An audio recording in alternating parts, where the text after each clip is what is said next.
Welcome everyone to the 2024 Vacation Rental Trends webinar hosted by Hostaway. I'm really pleased to have four experts in the vacation rental industry speaking here today. We have, of course, Marcus from Hostaway, CEO from Hostaway. Thank you, Marcus, for putting this on, and your amazing marketing team for putting everything together. It's always a really great webinar, so thank you for inviting us along. Thank you. And then we have Andrew from Wheelhouse, CEO of Wheelhouse. Thank you for coming, Andrew. Looking forward to hearing your thoughts. Then, of course, we have Francois from Enso Connect. Welcome, Francois. Thank you for joining us. And Simon from AJL Atelier. So welcome, everyone. And just making sure we've got more coming in. Congrats to Marcus and his team. Yeah, congratulations, Marcus. You've had quite the year, haven't you? So, yeah, welcome, everyone. So to start the webinar, what I would love is I'd love us to talk about an overview of what's happened this year and where we are currently. And Simon, I'd like you to really kick us off and give us a kind of a picture. You know, I read somewhere on LinkedIn that between all of the people on this panel, we've been to 100 conferences or something over the last year. That's a lot of conferences, a lot of learning, a lot of conversations. So tell us what's actually happened this year for the industry and where we're at. Over to you. Absolutely. Thank you so much, Marcus, and also Jessica, for having us in this webinar tonight or this evening for me, but for morning for many others. There's probably only one person that beat me on conferences. That's probably Julie George from Australia, but she has a life. I have work. But apart from that, yeah, it's been tremendous. So the amount of intake that I've had over the conferences in Mexico, Australia, and everywhere else in the US, and just finishing DARM in Nashville last week, I think have given me a massive ability sort of to look at the market globally and in different ways. And look, there is not one message here for everybody who's here tonight. I would never make one statement. Where is the industry, right? The industry remains the way it is, fragmented, hyper-local, and it's global and it's different, right? So I cannot give a global perspective on the industry. We've seen data on Europe, we've seen data on the United States. I think on a macro level, we can see like we're living on the same planet, thankfully, because we know that is the restaurant on the moon is not funny because there's no atmosphere.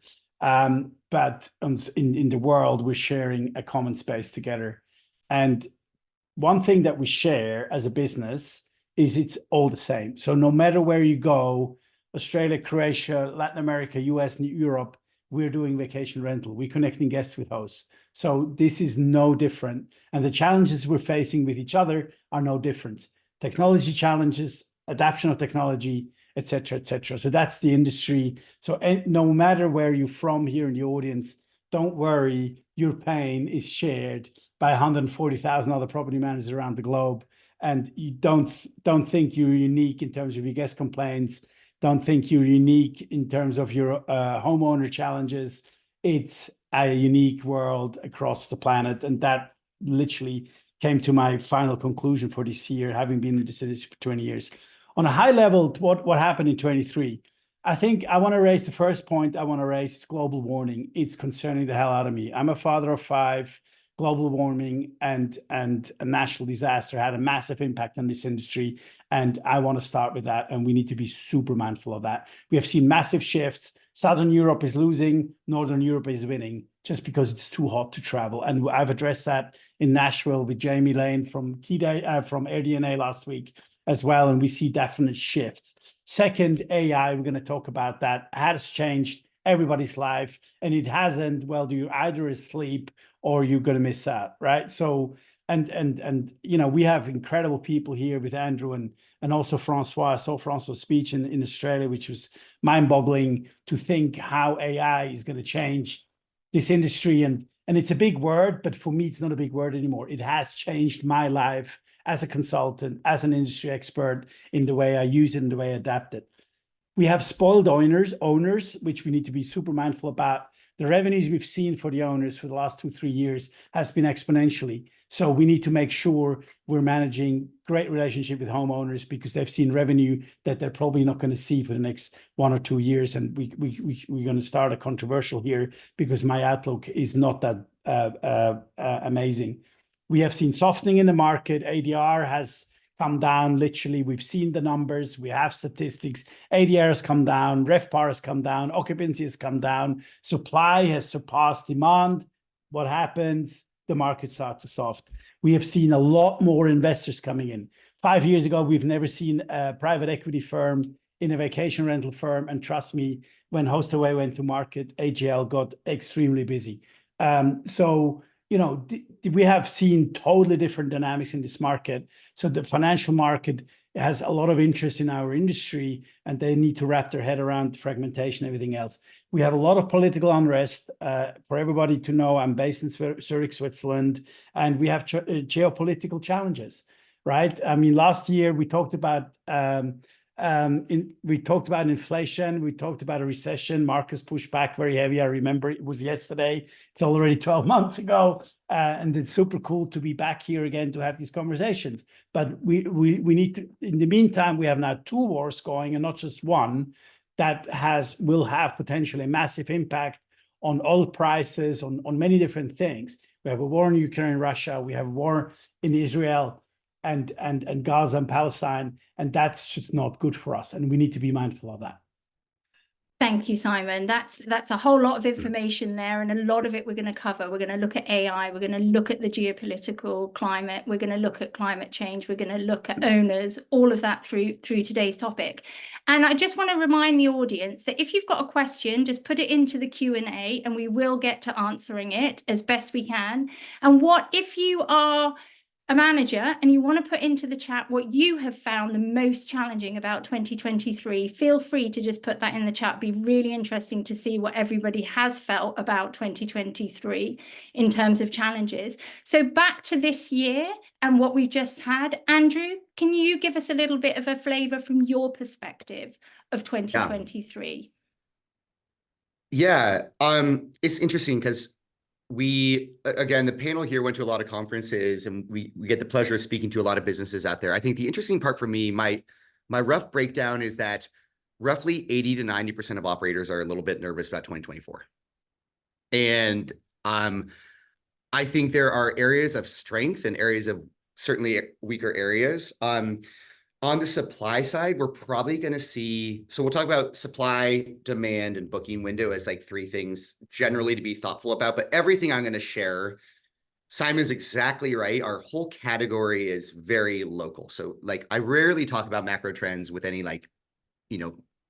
take some salt for this. But on the supply side, it's very expensive to create a new home right now. We've seen supply slow after a couple of years of growth, and we're starting to see a lot of inventory actually fall back onto the market in places like Joshua Tree, where a lot of places are for sale that were brought onto the short-term rental market over the last couple of years. So on the supply side, good operators are probably going to do well as some newer competitors fall out of the markets this year, would be my guess.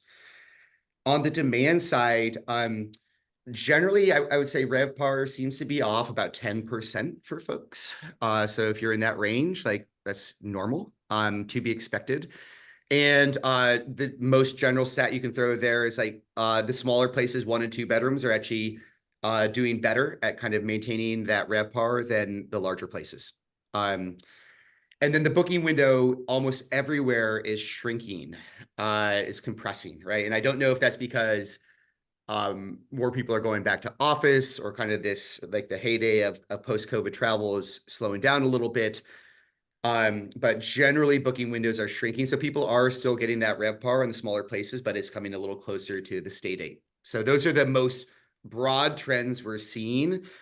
We are seeing people in certain markets doing a killer job with one-night stays. So you're going to see aberrant behaviors everywhere. Your unique situation is, you'll have to kind of put it in context with your actual market. But those are the general trends we're seeing going into 2024. Okay, thank you, Andrew. And Marcus, so 23 has been quite the year for you and for Hostaway. So tell us what you've seen this year and where you think we're at right now. Thank you. Yeah, 2023 was quite a year. Thank you, Simon. I do remember it like yesterday. There was a lot of, just looking back at where we were in December 2022, people were awfully afraid of a recession and inflation. And I said, no, that's not going to happen. We're going to see the highest ever travel in the world in 2023. And that's going to happen whether people can afford it or not. And just Thanksgiving was 3 weeks ago. We had the highest ever air traffic in the US for one day. 3 million people got on a plane that day, which is the highest ever, which is exactly what I thought it would be. Now, the challenges that Andrew and Simon are talking about, those can coexist. We can have a huge amount of travelers, but at the same time, if we have a huge supply, then yes, RevPAR can indeed go down. At the same time, if we're struggling now, or if things are uncertain, then what will happen when the market goes south, if people stop traveling? Right now, we should embrace the fact that we work in the travel industry and people are traveling, and that's absolutely fantastic. Last year, I also predicted that the landscape for tech companies, and that's very relevant for vacation rentals, because a lot of the business that we run on today is related to tech. Very few people book their vacation without a website or an OTA, and very few businesses run without tech. Now, I said it's going to be incredibly hard to raise funding, except if you're an exceptional company, which is why I'm very happy we raised 175 million in 2023.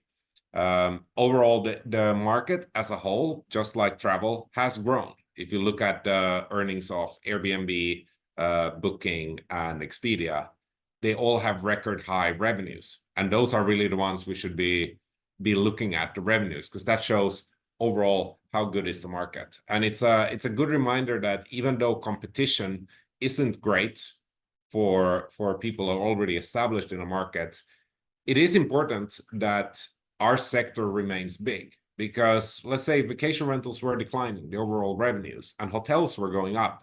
Who do you think will get the more political power there? Who will get the sway when it's time to decide on regulation? Of course, it will be the hotels. So it's very good to see that the vacation rental keeps growing. And the downside of growing is, of course, that there will be more competition. But that is still just temporary. Those who are doing a good job, they will prevail. Thank you, Marcus. Can I just clarify a little bit there, or put a kind of a different spin on it? Is, people are still traveling. I live in the UK. We've been full of Americans this year. Every plane, I think we've talked about this before, every plane is full when you travel yourself. Every restaurant is full. It seems like everyone's spending money. And in terms of travel, it's the thing that we never want to give up. And when life is a little tricky, when it's uncertain, when it's a little bit depressing, we won't give it up. We might not be able to go to, Cancun, but we might go to our local, an easier place to get to, but we'll still do something. And then something that Simon said the other day was around the debt. The debt. Simon, do you want to come in on that? Because you made a really good point that I think was a key data absolutely. point. I mean, if I have any takeaways from the entire year, and we like to have debates here, and Marcus, you were right in many aspects. We don't want to talk about inflation and recession. We want to talk about what happened to the travel space, and you were right. But when I see the most scariest piece of data that I've seen in the entire year while traveling, going to conferences, was the one from Key Data Dashboard. Jason is showing what's the credit card balance of the US bank. Well, guys, the bad news is all that pent-up demand that was spent on travel happened on debt, okay? So in the lowest debt ratio that we have seen in the last 4 years was actually in Q1 of 2021, which was like at 650 billion credit card debt in the United States. Now we're at 800 billion. It's the highest debt ratio on credit cards this economy has ever seen. So for me, this is massive. So I'm just trying to say, and that's what we are consultants and advisor. Let's be cautious. We have seen ADR drops. We've seen drop of average length of stay. We are below 2019, gentlemen. We had 5 days in 2019 average length of stay. We're now at 4.5. We're below 2019 numbers. They've increased and come back down again. I don't want to put the devil on the wall. The only thing I want to give out to the industry, let's be cautious of what we have seen the last 2-3 years. I've stood up with an umbrella on stage at many conferences, said, guys, when it's sunny outside, take your umbrella. I am bullish. This is a massive opportunity for the professional property management industry to gain more owners, to say, hey, we take that burden away for you because we know how to revenue management. We know how to automate your business. We know how to tech enable your business. Give it up yourself. If your interest rates are going to busting you because you can't keep the asset, give it to someone who take care of it. So for me, I'm not having a bad outlook. I'm saying this is the time for professional property managers to come in and take these assets and manage these assets the best way possible because we know what we're doing. So that's a really good point. And something else in terms of being cautious and the uncertainty, what do we think about the geopolitical, the fact that there are 2 wars, there's tension with China. Next year, 40 countries are going to have elections, something like 42% of the global GDPR. 41% of the global population are going to be voting in new leaders next year. There's so much uncertainty, going on in the world.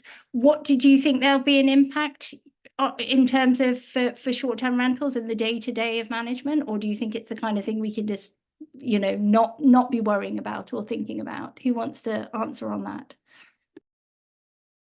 Well, I can have a stab at this. Maybe one of the oldest in the crew here, and I've been around for a few years longer. That is not worrying me because that's just happens all day long. Yes, the election year will have an impact in the US, no doubt. But I think the political environment, we see definitely a very strong right move, but that can balance itself out very quickly on the other side as well. Like we've seen a lot of the left side, the green parties have gained massive traction also in Germany. Now it's swinging the other way, going full right. That for me is not a massive worry. We need to be aware of it, but I wouldn't pin it down to say this is going to have a massive impact on our industry, because on the other side, it can also swing back on regulations. Let's face it, a lot of socialist countries have put tremendous regulations into place.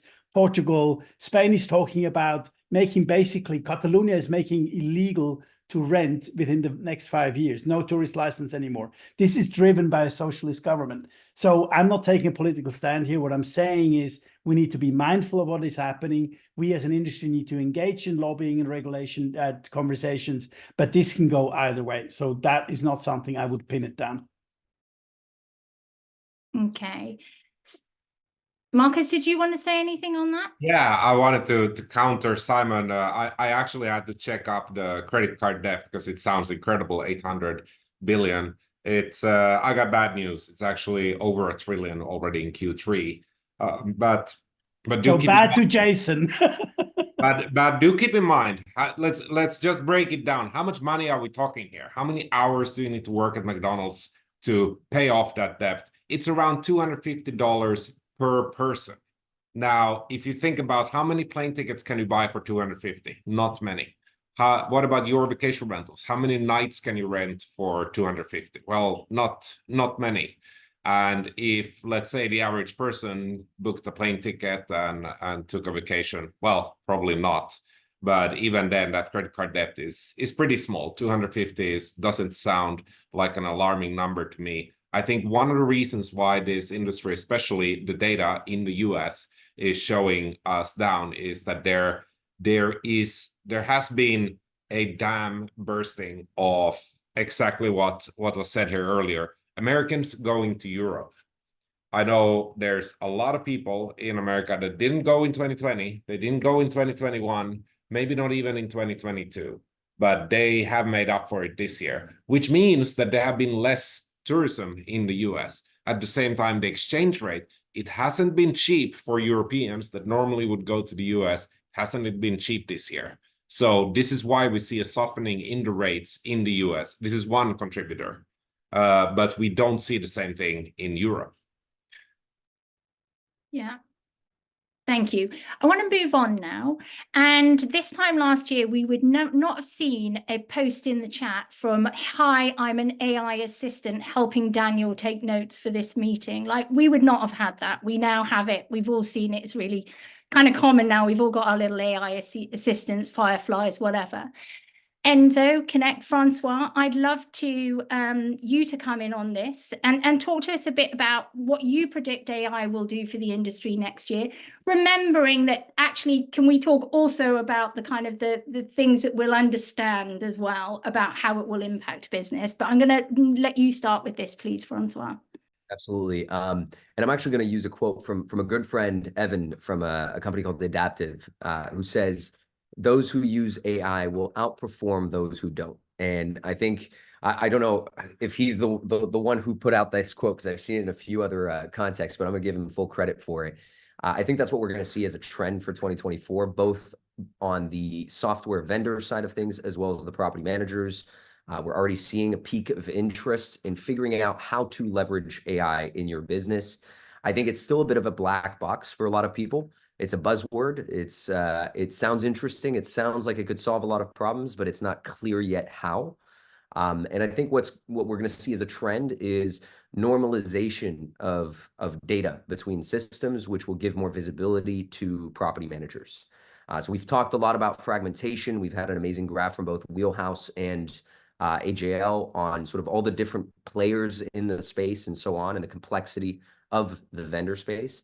I think AI is going to bridge those gaps, is going to create those bridges between these different technologies, so that you can have more visibility on your day-to-day operations. It's going to become effectively a co-pilot to your business, whether it's figuring out information, asking simple questions, how many nights did I get booked this month, and figuring out where this information is coming from. So again, it's going to help normalize a lot of these processes. I think there's going to be a lot of smoke and mirrors as well from it. You're going to get a lot of tech companies that are going to slap AI or buy the domain name .ai just so that they can be part of the race. So a certain amount of due diligence is going to be necessary from property managers to understand what problem they're actually trying to solve, so that they don't just buy AI for the sake of buying AI. And last but not least, I talked about normalizing data. We've already seen AI. I mean, in the context of Wheelhouse or pricing revenue management systems, machine learning is already being used. It's there and it's been there. You've been using it for quite a few years. We're talking more about communication-driven AI, so normalizing text, normalizing data like graphs and numbers, and putting it in a way that you can communicate better with your staff, with your guests, and with other stakeholders in your business. Thank you, Francois. I just want to read what Jessie Dermont has said in the chat. "I discovered how with some communication tasks, I'm having a blast with it, moving much faster to automate and deliver on communications." So Yeah, it's kind of playing around. Andrew, yeah. Oh, I was just going to add a little something. When I say, communication, we think chatbots. That's kind of like the first thing that comes to mind. And obviously that is a direction that is absolutely going to happen. There's phenomenal companies, I forget the name, Bestie and so on, that are moving into that direction. But it's not just about automating communication that we're going to see. It's about normalizing data. What I'll give you an example is tracking the sentiment of conversations and guests that are staying in your properties, understanding that at scale. Being able to understand at scale the types of reviews that you're getting and where you can improve on your day-to-day guest experience, your operations, and so on. And then connecting, again, different tools, different vendors, different platforms that don't share information, so you get a better picture of what's going on in your business. Sorry, little parentheses. Thank you. No, thank you, Francois. Andrew, do you want to come in on this? Yeah, I just wanted to add, I thought Francois covered it really well. It's going to help accelerate folks, and you can scale yourself, certainly. I think the other The other benefit for everyone on this call is AI is going to be really good at helping make software platforms more accessible. So whether it's customer support or the ability to more easily learn a platform, AI is going to be very helpful in that domain. And then it's also going to, what you're going to see with smaller teams building really advanced software products as our engineers are scaled, it should bring down your costs of software. And I know in 2024, a lot of people are concerned about costs, and software over the course of the years has gone from, probably a few of you had one software maybe 5 years ago, 10 years ago, to many softwares now.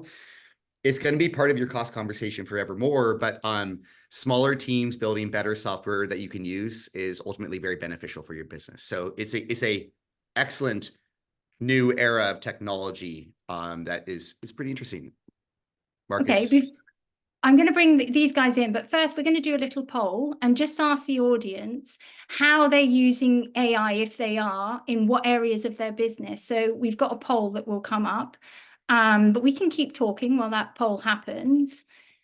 And Marcus, do you want to come in? Yeah, I just wanted to say as a comment that I've been in online marketing for almost 2 decades now, and there's been many changes there going on. For example, when Google entered the space, they changed a lot of things, and they keep changing the world. Whoever today says this is what AI is going to do for us, this is what it's going to look like, they are going to be wrong. There are things that, well, there's a lot of new technologies. People are registering .ai domains. However, what's really important for a property manager, I think Shelley there asked the question, how do we use AI to market properties? What's really important is to stay aware of what's going on. If anyone remembers a few years back, Airbnb, they introduced these categories. They were trying to automatically categorize properties. They call them great views, or they call them beautiful pool. And it didn't work the first time, and property managers were really frustrated. I have a beautiful pool. How come I'm not in the beautiful pool category? This is exactly what you need to stay aware of. OTAs and pretty much anyone else, they will start using AI. You shouldn't be asking yourself only what tools do you need for AI, but do you understand how it works and how you best can take advantage when your competitors are not staying up to date with how AI works? Thank you. Francois, you're very polite putting your hand up there. So come on, jump in. I fully agree with Marcus, and I'll just say, and this might be, I apologize, Simon, if I steal your thunder on this one, is it changes the game of search. The answer, this was a friend of mine who told me this. He was like, how many Google searches what's the number of Google searches that is the right number of Google searches or responses? And the answer is 1. Why is it that when I search something on Google, I get 100 pages of different information? I'm looking for one thing. If I'm looking for a recipe of ratatouille and I have to navigate through videos of whatever and a ad on purchasing the new whatever pan and all of this jazz, when all I'm looking for are the ingredients, what do? I go to ChatGPT or OpenAI, I look up what are the ingredients for my ratatouille, and boom, that's all I need. So it changes the way we're searching information. We're already seeing, I say my generation, but I'm going to say our generation to make everyone feel young on this panel and make sure we're all, I know it's your birthday coming up, Simon, so 29 plus tax, if I'm not mistaken. It just changes the way we find information. So when I said normalize data between different systems, it's if you have to go and find something somewhere, you are no longer having to scour through so many different resources. You can get that information very quickly. This will change the game from marketing, how you market your properties, because now SEO and content, we can pump content at scale like crazy. You can write 10,000 blogs tomorrow. So how does that search ranking on Google, how does it affect it? Which means maybe we'll start seeing more and more video marketing. I think personally, the trend on that front is going to be a lot more around video and less around, the sort of TikTok experience and less around, content, SEO, and so on. So anyways, big changes. But I'll let Simon explain a bit more on the search side of things, because I know that's a topic you're big on. Yeah, I would like to delve into that a little bit more and about the impact for OTAs and about how it will change the experience of being a guest looking for a property. I was actually on a webinar a couple of days ago where we talked about this and about the hyper personalization and around how Airbnb is planning now to be able to match properties when you search, rather than searching and having a list, the 3 top ones that are best suited for you, because they figured it, it's all the AI has worked out to figure out what you need. So serving up, just like you said, exactly what you want. Simon, do you want to jump into that and about how that's going to change? And somebody has asked in the chat, how are they going to get help with this? Just very quickly so Francois, yes, he did steal my thunder, but we leave the youngers take it up. So absolutely, that's exactly the point I wanted to bring. So search, it's going to revolutionize. I just want to throw in, we also an educational conversation here. So I want to throw in another one before I answer your question, just very quickly, is touch points. So how is AI going to change the property manager's business? I think one thing that we talked in all the conferences about, how do you look at your guest touch points over a guest journey? Which ones do you want to automate and which ones do you want to personalize? And that's something you need to be super careful about, and especially with companies like Enso and others who provide services in that guest engagement piece. Who are you as a property manager? Where do you want to automate, and where do you want to have personal touch points? And that's super important before you start addressing AI, because you can entirely outsource it and fully automate it, but the people will still realize they're talking to a machine at the end of the day, even though the language models got amazing. And so that's something I want to throw in as a takeaway here. Put your guest journey out, put your own journey out. What do you want to automate? Birthday cards and Christmas cards you can fully automate, but maybe there's certain things you want to have totally personalized. So and AI can take care of all that, and then you want to personalize. So you want to use your human capital to put smiles on people's faces, and the rest you can automate. So that's something I wanted to throw back. So coming back to the large language models on search, I can only say I totally agree with Francois. So the way we need to think about how people searching a vacation rental, and if you're not part of that game, you won't be found. Okay. And large language models, I have to say though, let's not panic. I've tried them all. They're pretty shitty. I've used Expedia, I've used Kayak. The results are pretty bad. I've just used one on Expedia's model as well to search for a very specific home, what I need with a dog, 3 children, close to a golf course in this state. In Spain, it says 0 availability. So obviously it's still broken, right? But it's getting there. So we need to be super mindful, to the point that Francois mentioned. What is that? How is the search behavior? How does these AI models going to change the way we're going to search? Because ultimately you can see a dream picture on the internet about a house that you want, and you just paste that into the search box and say, I want this house. And that's eventually doable. So I think we need to be mindful of that. I'm not technical enough to say, okay, this is your strategy, but the way we search for homes is fundamentally going to change. And that will also be a massive challenge for the OTAs to deal with, and therefore brings other traction in the way we build different channels to find these guests. There's no questions about it. It's going to happen super fast. Last, but definitely not least, what blows me away the most is the compounding rate of AI technology. Think about a mobile phone compounds in technology twice in 2 years in terms of renewal of its tech. AI compounds every 3 months. So if you're asleep, guys, you're going to miss out on it. There's hands down no question about it. Francois? Sorry, I love this subject, so I keep raising my hand. I always talk about this subject. One quick thing is how disruptive this model. I see a few comments about people already starting to search on OpenAI instead of searching on Google. How disruptive this is to trillion-dollar companies. I mean, to the billion-dollar industries of search today. Google's business model is to provide you with as many clicks as possible. OpenAI's model is to provide you with as few clicks as possible. So it changes the world of advertisement, of marketing, of how you display, as Simon presented, your properties on OTA searching. It is revolutionary in that sense. And what I would say is, it all sounds great, but you as a property manager, how do you get started? How do you position yourself to be surfing on that wave? And my answer to that would be data warehousing. Figure out where your information, where your data is, understand if you are in control of it.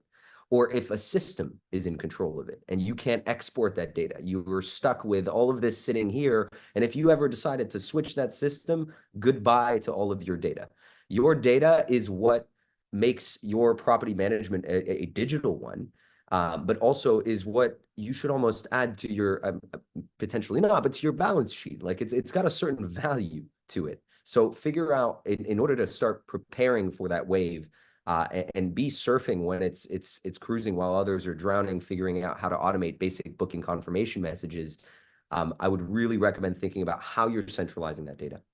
So where does this leave property managers who are building a direct booking strategy where they've got their own websites? You know, how are they going to manage this and work around this? Do we know, like, you know, what's the future there?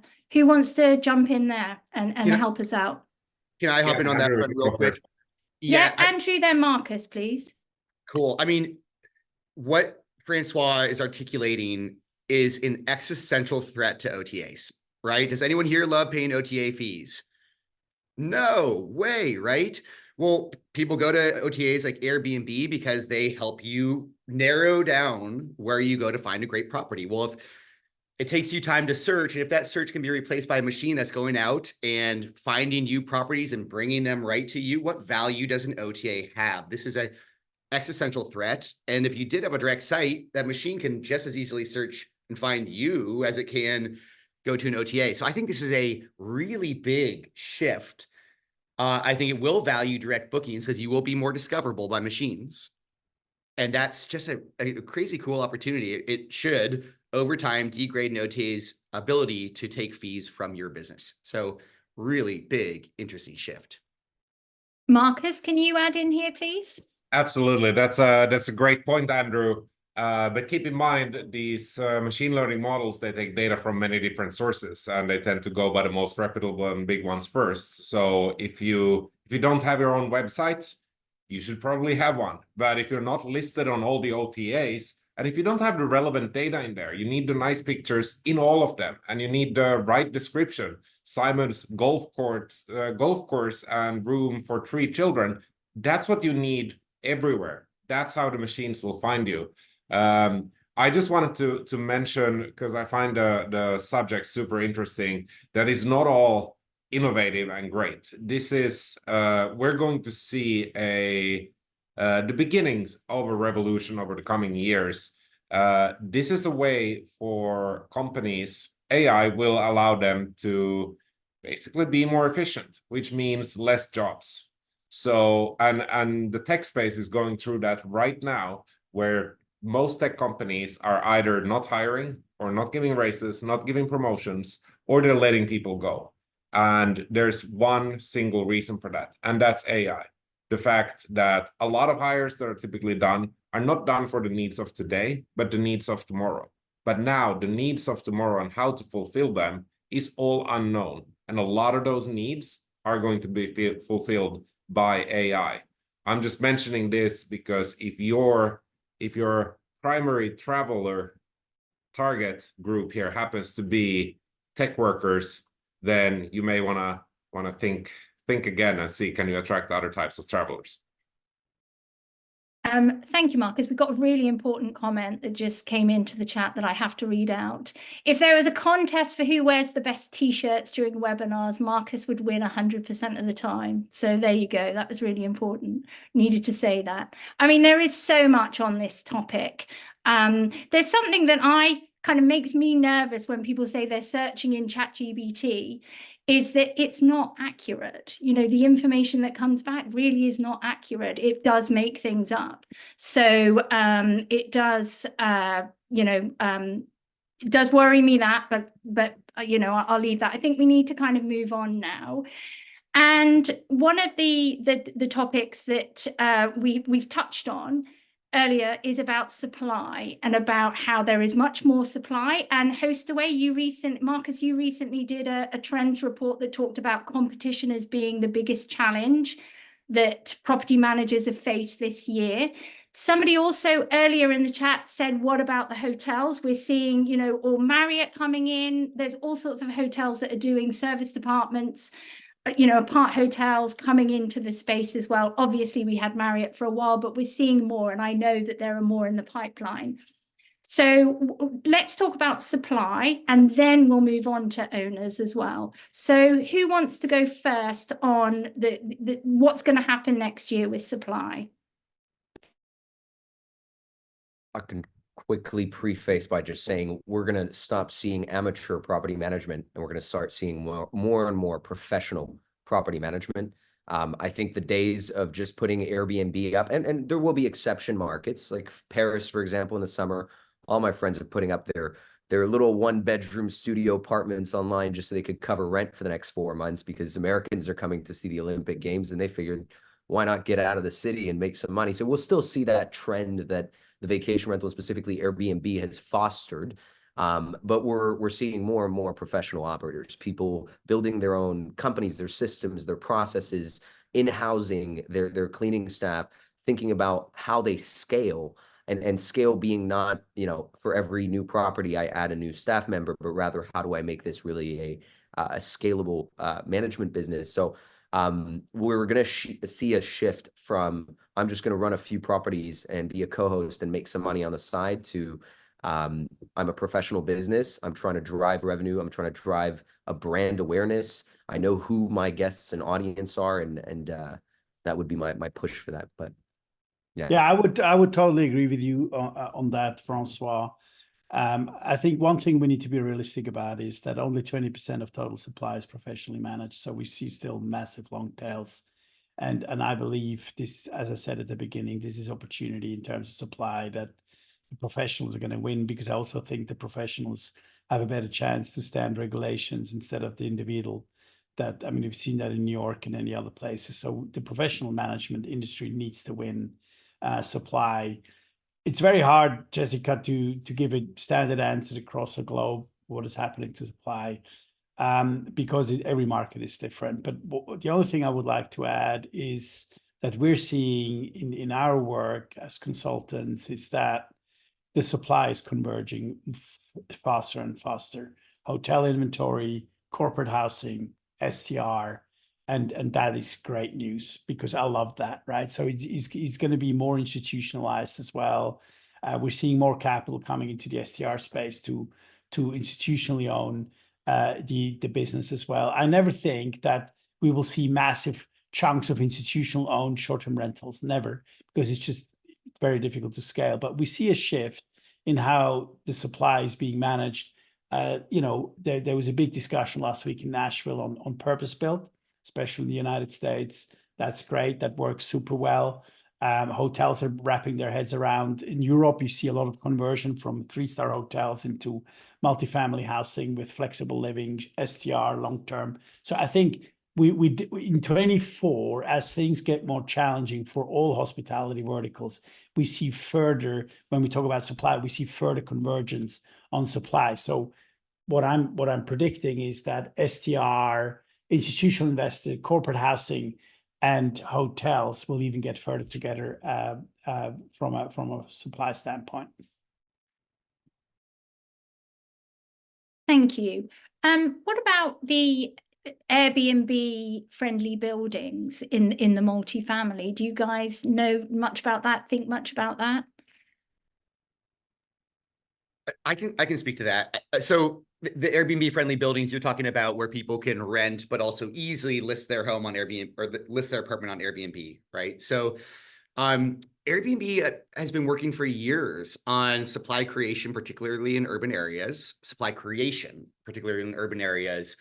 around apartment buildings, right? And I think there's really interesting notes. I mean, the great convergence that Simon is referencing, I think what you're going to see is hotels. You're crazy not to have some exposure now to distributed single family homes, right? Like, look what happened during COVID, how urban areas were decimated and distributed areas succeeded, right? So hotels are wise to come into our space. And Airbnb, you see moving into, maybe they went into mid-length during COVID, and maybe now people are talking about, is there a rental product coming from Airbnb too? So there's this really interesting convergence. I think Airbnb and all OTAs it'll always be in their best interest to do whatever they can to create supply specifically that flows to their unique channel. And Airbnb is in my opinion, ahead of the game in terms of the OTAs in doing that. Marcus, do you want to jump in here? Yeah, I think this is a very fascinating topic, and it's very close to my biggest interest, which is real estate. But there is going to be a lot of uncertainty on the market because over the last couple of years, we've seen very clear trends. There was a trend to get out of the cities in 2020 and to get into the rural. And then there was a trend to go on vacation and go to the beaches and the mountains. And now it seems people are going a bit everywhere. If you go to a city, the hotel is going to be fully booked, but the short-term rentals are also going to be fully booked. And if you go to a beach location, there's going to be people there too. And this is what causes confusion. There's no clear trends right now in the market. Yes, hotels are entering the short-term rental space. Short-term rentals and long-term rentals are converging, but there isn't really a clear trend right now. And that means that there's a lot of opportunity to succeed, but also a lot of opportunity to fail. I think, for example, any private equity group that thinks they can just come in and buy up a bunch of homes or build them and rent them out and then succeed, when we've seen proof that massive property managers simply can't scale on a national level. Whoa, 3 hands up. What did I say here? Yeah, that's just not going to work. And there's going to be a lot of losers in this game, but probably they are going to have very deep pockets, which is you just need to make sure you're aware of what's going on in the market and make sure you don't end up as a casualty there. Thank you. I've never known, guys, for you to be so polite that you're putting your hands up when you're wanting to come in. So I'm really appreciating that. Andrew, I'm going to let you come first, but make it quick. And then I'll let Francois come in, then Simon, if that's okay. Yes, the quick hit. Marcus, how many days were you on the road last year? This year, 153 so far. Right. And myself, I think we are at 120. And we talked yesterday about this new era where people are taking more trips or living more on the road. I really do think that's unique distributed inventory is in, right? I think the long-term trends in our space are extremely good. I know we talk a lot about what's going to happen in 2024, recession or global unrest, whatever people are worried about. Remember that building a great business here, you are sitting in what consumers want to buy, where investors want to come in, and you have a defensible business in the sense that your business is hard. It's really hard to be a great operator. There's still a lot of room for well-managed, beautiful supply. Tons of room. That's all. Francois? Well, the quick thing I was just going to say is there is a trend happening in terms of guest behaviors and how they're traveling. And specifically, if you look at different types of demographics, with my generation traveling with shorter periods of time, but more trips. So they'll do quick stays, 2, 3, 4-night stays multiple times throughout the year, if not throughout a month. And we're no longer in that traditional, I'm taking my 2 weeks vacation going to Hawaii, to quote exactly what Alex said yesterday from Wednesday on a podcast with Wheelhouse. We're looking at a different behavior of travel. Now, whether this is leisure, business, leisure, because you're traveling for work and you might stay a couple extra nights for fun, or whether it's just because you have that extended weekend where you can stay in a different location. Travel is easy now. It's not difficult to travel. Everything is online. You can go to the airport and you can buy a ticket on your phone. You get a boarding pass on your phone. Everything is more seamless. And costs haven't risen that much. It's still comparable, and we have free money from post-COVID that we're now maybe out of. But that's a different discussion. I'll let Simon follow up on this. Yeah, the only thing I want to add is a data point from the recent research from Deloitte Corporate Travel Report. Fact of the matter is, the way we consume hospitality has changed, and it's going to stay that way. So everybody out there needs to think about what's the consumer behavior, how do we consume hospitality? Fact is that still in 2023, 2.2 days per week are spent away from work, full stop. Thank you. Yeah, and they all have to stay somewhere during that time. So before we're going to move on to a new topic, Marcus, do you want to jump in before Yeah, we I move just on? wanted to say thank you, Andrew. You proved a great point there of how the trends are currently. There's many different trends. Yes, on one hand, people are traveling more flexibly, and for different reasons than before. But at the same time, that's back to office trend. And that is pretty much the opposite. It means you travel less. But just last week, I was in London. I went to visit an office. I stayed in a hotel. I was there only two nights. And that's a perfect example of how these are they're not exclusive. There's many different things going on at the same time. And that's why there's a lot of uncertainty in the market, because people don't know which of these trends are going to stay stronger than the others. And I guess to sum that up, consumer behavior hasn't settled down yet into any kind of pattern that we can work out. Now, before we move on to the next topic, we actually haven't seen the results of our poll about AI. So let's just have a quick look and see what people are saying. So, you know, quite a lot not currently using AI, which matches what you guys found out in your trends report. Guest communication being the top one. Second is marketing.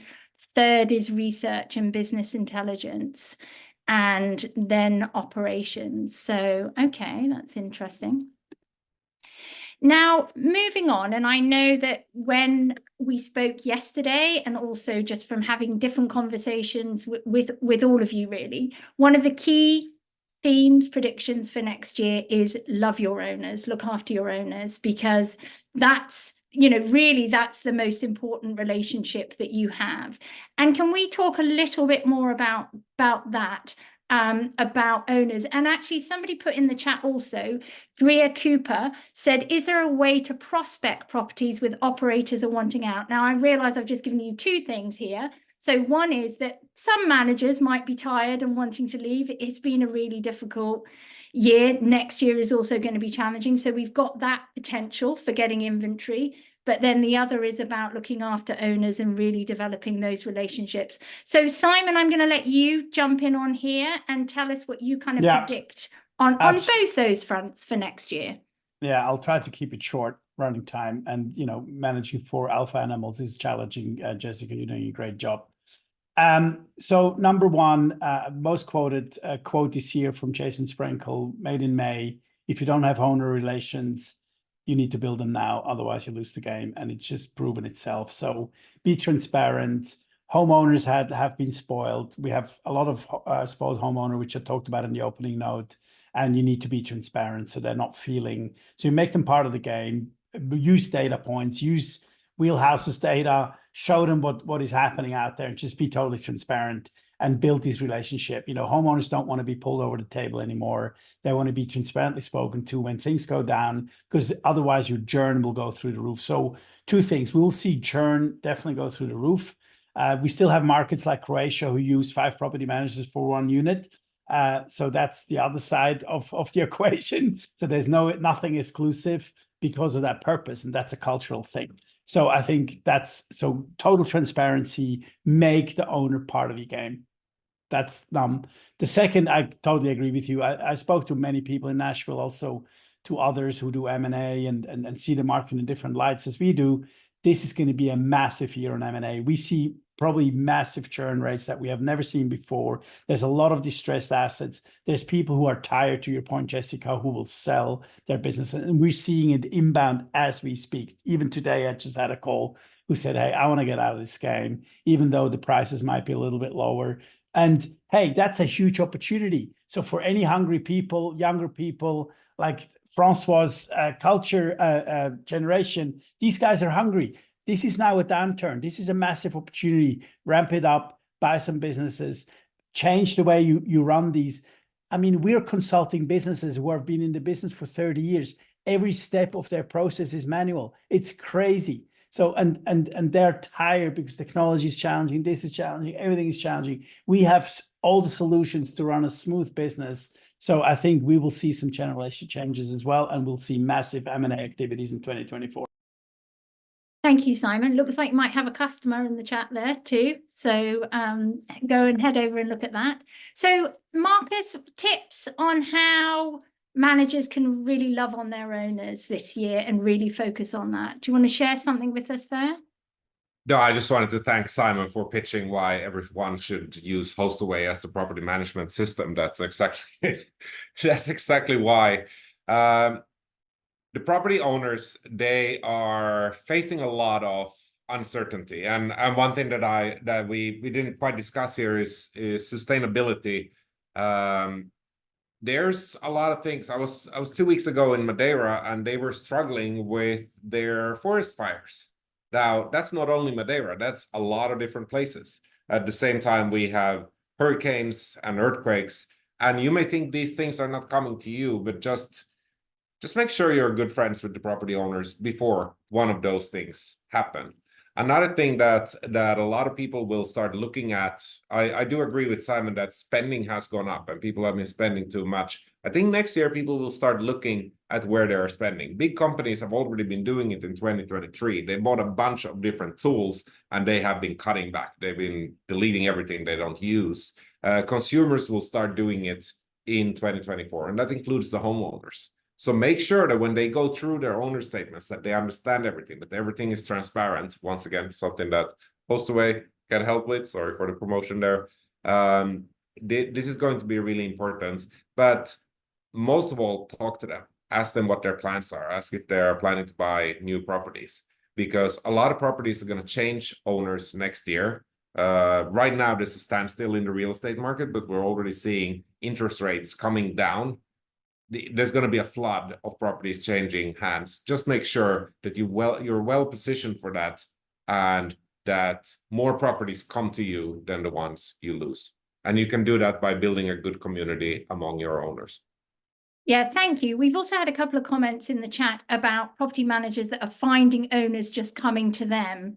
You know, and I would presume those are owners that have been trying to do it themselves and realized how hard it is, so they're looking for a manager to take it over. Francois, was there something you wanted to add? You had your hand up, then you've I put didn't it want to down. stay there. Can I just say one comment first that we've had from Heather Brown? We've had 3 properties change owners in the last 4 months. So that changing of owners, you know, is increasing, and it's always a new relationship that you have to build as well. But sorry, Francois, I interrupted you. Well, I'm just going to preface on what Marcus said so perfectly in 2 specific words he mentioned, which was transparency and community. And transparency being, you have the information, you have this data, you know what's going to happen to a certain extent with these properties.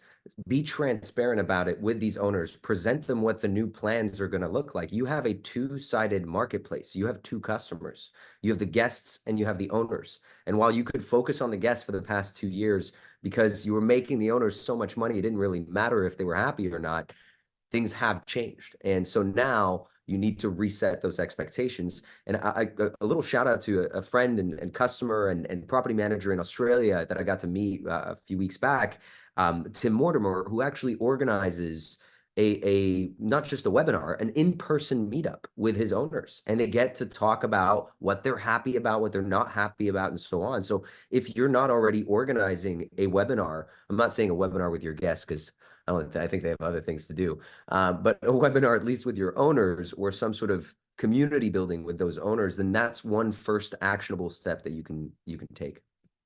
So this ties us in. Owners will be nervous about regulations. And we've just had Shelley Wilson say, are you familiar with what is happening in BC with the government restricting short-term rentals? It's also happening in Barcelona, in Portugal, in Scotland, in other areas. So regulations for next year, it is scary because there is a really challenging time, not for everybody, but for certain parts of the world where people are operating. So in terms of making sure that owners are, you can't really do much about it if the regulations are coming, but if you've got owners that are nervous that it might happen in your area, I presume there's also, room for making sure that they're part of that professional community and that.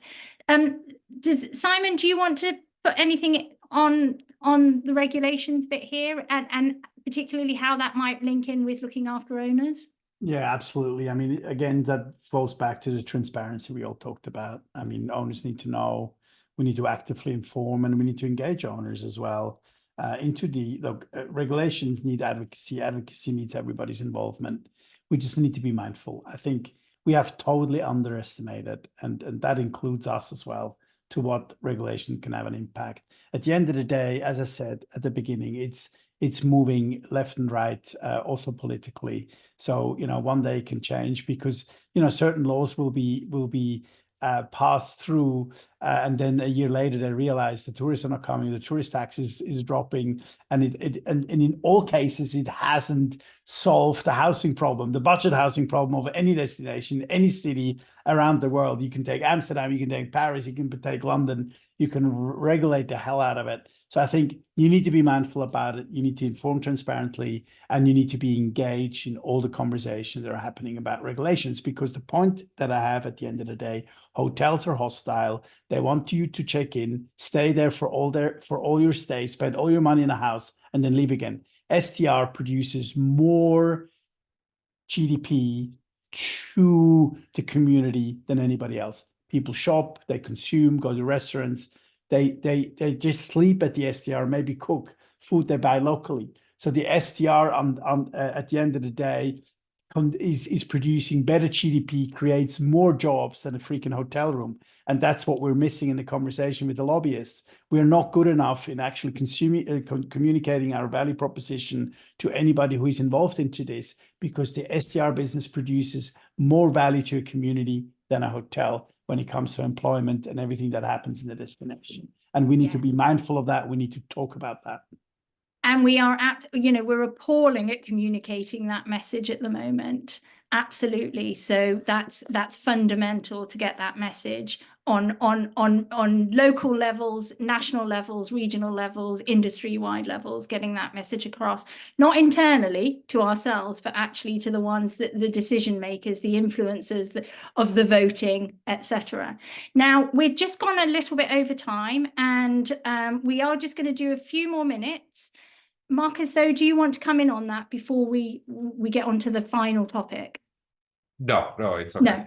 Okay, so I think we're going to wrap up, but what I'd love to do is end on a little bit of a high and start to look at what we're feeling optimistic about, because there is a lot to feel optimistic about, despite what we said about the uncertainty, the cautiousness, the challenges, etc.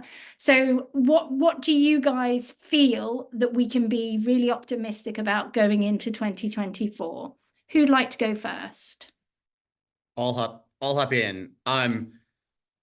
I actually think the tenor of this group is I'm very optimistic about the long-term trends in the space. That's like the first place to start. I think when you look at consumer demand, again, unique distributed inventory is in. Our generation wants a place they can say that they can photograph. Already Airbnb was a merchandising revolution where it really became important to have 24 great photos of your home, right? So I think consumers want the properties that you are creating. Marcus and I have been on the road a lot this year. Everyone here has. In every market I go to, I'm underwhelmed by the quality supply. I still think a ton of high quality supply needs to be created, and the bar can keep going up there. So I would say, and lastly, I think the investment landscape of people coming into this space, this is the place real estate and hospitality investors want to be. So I am definitely long-term bullish on the category. Keep building a great business, and your software costs and OTA costs are going to come down. So keep it up. That's very optimistic. So that's great. Thank you. Francois? I hate to, I think the expression is beat a dead horse, but I think AI is going to be the next big wave for 2024. Not to bring it up again too much, but I think you're going to see a huge revolution on that from every single company, both here on this webinar and in general. At least the ones that will survive 2024. Fully agree with Andrew on the type of inventory and the sort of great convergence that I've heard you speak about quite a few times, Andrew. And it is not just a fascinating subject, it is happening as we speak. And it's a great way to combat regulations and, of course, potential issues with climate change and so on, which we've addressed a bit.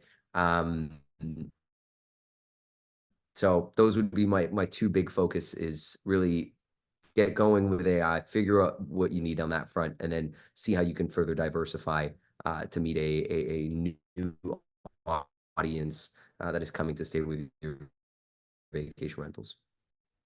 Thank you, Francois. Simon? Well, I hate to agree with Andrew and Francois because we like debates. I love these two friends. We spent a lot of time this year together in all places of the world. I could not agree more. I would like to add a third one. Any downturn helps professionalism. End of story. So, this is the time for this is what we're about. My company, we want to professionalize STR. That's all we want to do, and educate and help and push in all different directions. And I think any downturn, any uncertainty, the entry barrier in our industry has been far too low. Here's a marketplace, throw an apartment on it. You need zero education. You can be as silly as ever. You just need one property and you're off to the races, and you can call yourself a property manager. This is not good. Okay. And I've been in the professional management space for 20 years. I've ran the largest property management company in the world with 48,000 units. This is not good. So we need to do something about it, educate and professionalize. And as now the winds turn, to the point that Marcus made, the long tail, the people have just gone in it because it's fun. It's like Uber, you need a car. A vacation rental, you need an apartment, and you're off to the races. This is not good for our industry. That's why we're regulated the hell out of it, because the professional manager is suffering from that.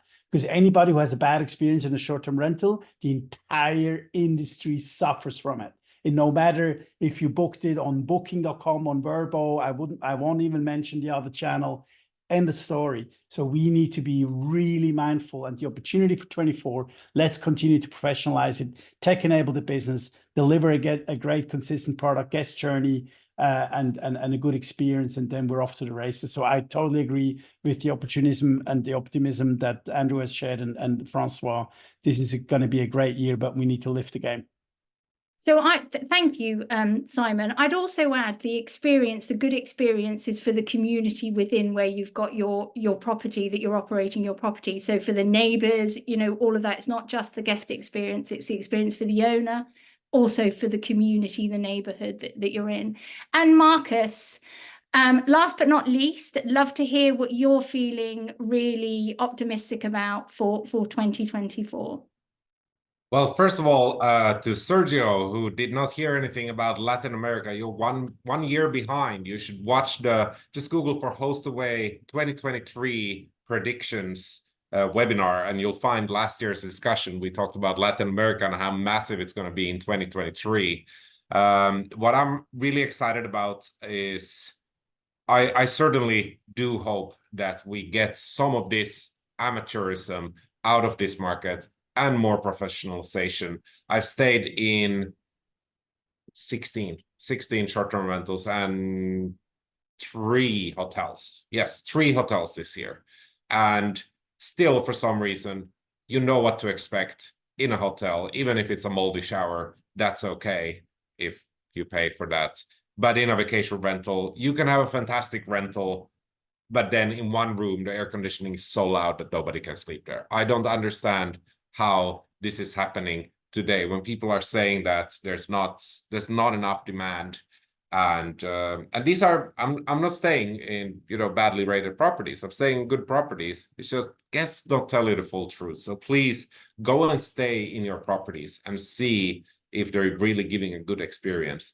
Also on the regulation piece, I had one of my least favorite Airbnb experiences this summer. I went to Prince Edward County. It's a big island in the Thousand Islands region in Ontario, Canada. Lovely cottage country, but they decided to outlaw everyone new to the market. It's called grandfathering. It basically means got mine, screw the rest. And that means that if you're managing a vacation rental, you get to continue, but anyone else doesn't. Now, the place we stayed at was pretty nice, but it was an incredibly depressing experience because we went to the vineyards, we went to the restaurants, everyone was complaining. Every place was completely empty on Friday night, on Saturday night, on the top season, and they were all asking, where are all the tourists? Well, when you look at a map, you realize there's no hotels there, and suddenly there's only a couple of places to rent. Yeah, that's what happens if short-term rental property managers are not engaged in the community and make sure that people understand to make the right decisions. The good news is we're seeing some of these being reverted. A lot of these regulations are changing, and sometimes they even change for the better. Sometimes they realize they went one step too far, and the restaurants had to shut down. So yeah, that's what I'm very hopeful for in the future. Also, one thing that I think is really great is the fact that we have seen uncertainty in the interest rates, and those will continue. The reason why it's great is that we have been a standstill. If you know any real estate brokers or tech companies recently, things have not been good because interest rates have been going up. Now it seems they're stabilizing, starting to go down. We're going to see inventory start moving. I'm happy because that means that most likely I'll get to acquire a couple of competitors or other companies next year. But it's also really good for every single property manager, because if we can get interest rates back down to a somewhat more reasonable level, let's say below 7%, below 6, below 5, that's when inventory will start moving. And the number of real estate transactions has been so low in the last 6 months. There's a massive amount of transactions waiting to take place. And this is your opportunity as a property manager to grab those new owners and offer your services. That ends us on a fantastic note, Marcus, really positive, and really, there's so much to think about there for everyone in the webinar. I'd like to thank you all for being such great panelists and really sharing your insight. Thank you very much. And thank you, Marcus, to you and the Hostaway team for hosting this webinar. And I know it's part of your monthly, you do one every month, you have a webinar, and this is a special kind of end of year one, but it's really been great to be here. And thank you to the audience. Really, it's been great to have all the interaction, and I'm sorry we haven't been able to get to all the questions, but we have been reading them, so it's been great to have them, and we have brought in what we can. So thank you, everyone, and happy birthday for Simon for tomorrow, who has his birthday tomorrow. Hope you all have a great Christmas and holiday season, and all the best for 2024. So thank you.